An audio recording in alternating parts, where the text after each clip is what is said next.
Hi, second grade. Today we're going to read Firefighter as well as discuss the road trip story map. Firefighter by Angela Royston. The genre of the story is narrative nonfiction. Narrative nonfiction tells about a true event or a series of events. It is busy at the fire station, even when there is no fire. Liz is checking the hoses. She wants to make sure they screw tightly to the truck. Dan is polishing the fire truck wheels. Anthony is upstairs in the kitchen, looking for a snack. He is always hungry. Suddenly a loud noise makes him jump. Ring, ring, ring. It is the fire alarm. Anthony slides down the pole. Thud. He lands hard, but the thick rubber pad on the ground cushions his feet. Liz jumps into her boots and pulls up her fireproof pants. She checks the computer. It shows the fire is at 7 Oak Lane. In the truck, Liz grabs the walkie-talkie. Chief Miller, we're on our way. Right, says the fire chief. He has gone ahead in a special fast car. I'll meet you there. Liz starts the engine as the firefighters jump in. She flips on the sirens and lights and drives out of the firehouse. The truck speeds toward the fire. Cars and buses stop and wait when they hear the siren coming. The fire chief calls Liz. I'm at the fire scene. It's an old house that's been empty for years, but someone saw a young boy playing on the porch this morning. He might be inside the house. Tell Dan and Anthony to get their air tanks ready. Okay, Chief, says Liz. I can see the smoke from here. We'll be there in 2 minutes. Liz turns the corner into Oak Lane. Flames cover the top of the house. The fire is spreading quickly. There's no time to lose. Liz hooks a hose from the truck to the nearest fire hydrant. A pump on the truck pulls water from the hydrant to another hose. Liz and another firefighter point the hose at the flames. Ready, calls Liz. Whoosh! They hold on tight as the water shoots out. It comes out of a fire hose hard enough to knock a person down. Anthony and Dave are ready to search the burning building. They have put on their air tanks and face masks. Each tank holds 40 minutes of air. That's not much time. The boy's name is Luke, the chief tells them. Right, says Anthony. He grabs a hose. Let's put the wet stuff on the red stuff, says Dan. Dan and Anthony run to the back of the house. The fire is not as bad here. Dan feels the back door. If it is hot, flames could leap out. It's cold, says Dan. They step inside. Thick black smoke is everywhere. Anthony shines his flashlight around. Luke!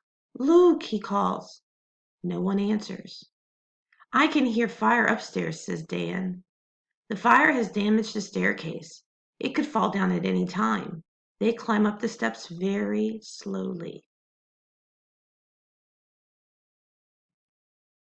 Outside, the outriggers are set down on the ground. Outriggers are like legs. They keep the truck steady as the ladder is raised. The ladder goes up like a telescope to the top of the house. A hose runs up the side. The firefighter on the ladder shoots water down on the fire. The flames crackle and hiss. They get smaller, then suddenly jump even higher. Inside the house, the fire rages. It is hot enough to melt glass. Anthony sprays water on the flames. Fire has made the house weak. It could come down any second, says Dan. We must find Luke. Boom! A beam crashes down near them, but their helmets protect their heads. Crash! Quick, says Anthony. We're running out of time. They come to another door, but it will not open. Dan swings his axe at the door. Once, twice, 3 times. It's jammed, shouts Dan. The roar of the fire is so loud they can hardly hear. We'll have to use the electric saw. Anthony switches on the saw. Roar. He cuts a hole in the door, big enough to climb through. Luke, he calls Dan. Luke? But the room is empty. Suddenly the chief calls, "Get out now! The roof is coming down!" Dan and Anthony race downstairs. They get out just as the roof falls in. "We didn't find Luke," yells Dan. "It's okay," says the chief. "We just found him up the block." "Whew," says Dan. "Good news." Hours later, the flames are out. Anthony sprays water on the parts still glowing red. He is tired and dirty and very hungry. Liz winds the hose back onto the truck. Finally, she rests. She is tired too. Back at the station, Anthony sits down to eat. "At last," he says. Suddenly, a loud noise makes him jump. "Dinner will have to wait," laughs Dan. Ring, ring, ring. Practice Edith, EDITH, exit drills in the home. Do you know what to do if a fire starts in your home? Don't wait until it happens. Sit down with your family now. Talk about how you would get out of the house. Plan at least 2 ways out of every room. Decide where you will all meet once you get outside. A fire drill now could save lives later.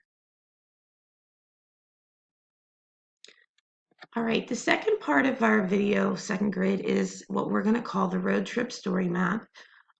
These are things that we discuss every time we read a story, things that we do since the beginning of school with every story we read. So we're going to do, but I've changed it to be like a little road trip we're going to go on. So I'd like you to follow along, and also I'm going to give you a chance for each thing to speak out the answer to the question, to what it could be that we're looking for.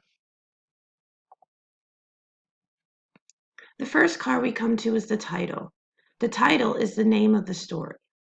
So, second grade, in this story, what is the title? Great job. If you said firefighter, you are correct. Silent cheer for everyone. The second card we come to is the author. The author, again, remember, is the person who writes the story.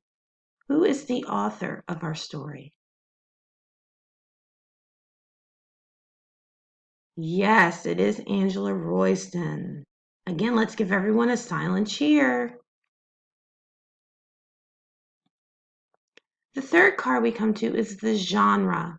The genre is going to be the particular style of writing. So it's the style that the author writes in, how they write.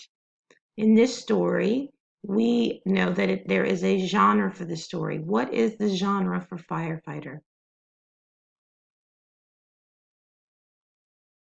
Yes, good job. Narrative nonfiction is the genre of our story. Now remember, narrative nonfiction is going to tell about a true event or a series of events. So what are the series of events in our story? Firefighter. That's something to think about. If you need to, go back and look through it and decide what are the series of events or the true event that's going on in Firefighter. All right, guys, let's move on to the next car. The next car we have is car number 4, which is the characters. The characters are going to be the people or animals in a story. Now, in our story, Firefighter, we don't have any animals, but we do have people. So who are the characters?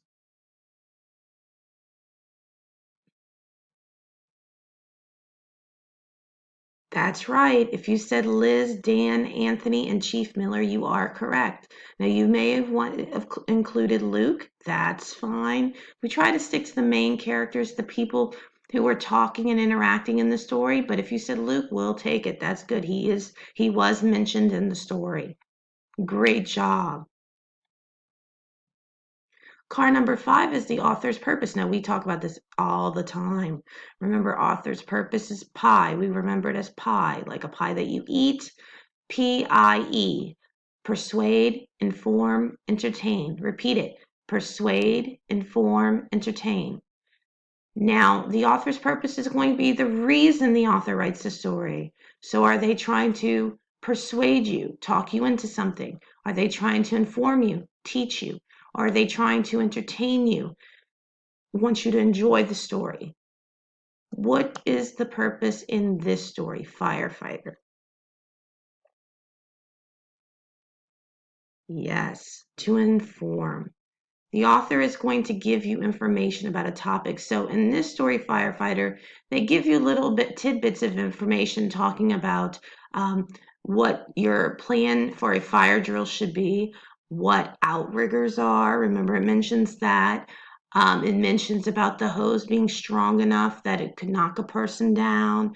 It mentions the cushion on the ground when he slides down, that it's the pole, that it cushions his feet, breaks his fall.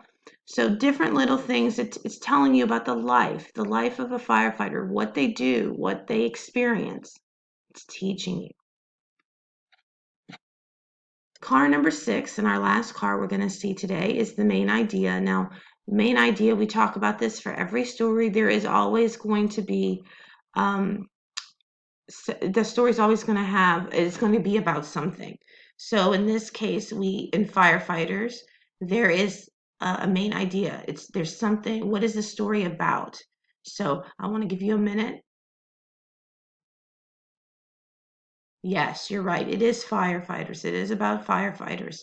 And the good thing about our story today, this week, is that it gives you a clue in the title. The title gives you a clue as to what the whole story is going to be about. And some stories are like that. Sometimes the title gives you a pretty good idea what it's going to be about. So pay close attention to the title when you're reading a story. Remember, we're not only reading the words on the paper, but we're also looking at the pictures. If it's a picture book or a book that has pictures, and we're also paying attention to the title. Things that are going to get those things will give us clues about the story and what's about or what's going to happen. Okay, guys, you did an awesome job on this story, this video. Um, I will be posting more videos for each story that we're going to read. I want to thank you guys for doing such an awesome job. I want you guys to give yourselves a cheer. It doesn't have to be silent this time, but give yourselves a cheer, and I will talk to you guys later.